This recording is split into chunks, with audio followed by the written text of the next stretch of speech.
सिंधुदुर्ग जिल्हा शिवसेनेतर्फे मुंबई गोवा मार्गाची अत्यंत दयनीय अवस्था झालेली आहे। खरं तर हा महामार्ग 11 वर्षापूर्वी सुरू झाला।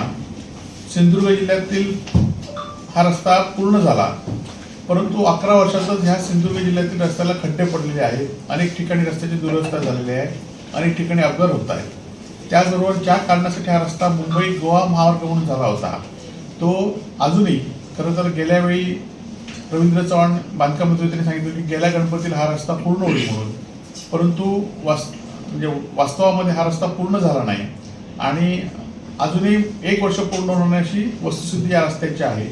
आणि त्यामुळे सरकारला जाग आणण्यासाठी सिंधुदुर्ग जिल्हा शिवसेनेच्या वतीने जिल्हा प्रमुख संदेश पारकर, माजी आमदार परशुरामजी उपरकर, सत्यजित सावंत, शिवसेनेचे सावंतवाडी जिल्हा बाबुराव धुरी आणि युवा सेना आणि महिला आघाडीच्या नेतृत्वाखाली 14 तारीखला शिवसेनेतर्फे 13 तारीखला शिवसेनेतर्फे हुमरमाळा येथे रस्ता रोकोचं आंदोलन करण्यात येणार आहे।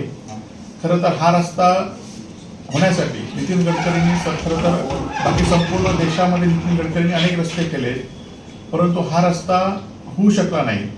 नितीन गडकरींनी सुद्धा ह्याला जबाबदार आहेत, कारण या रस्त्याचे ठेकेदार अनेकदा बदलले गेले।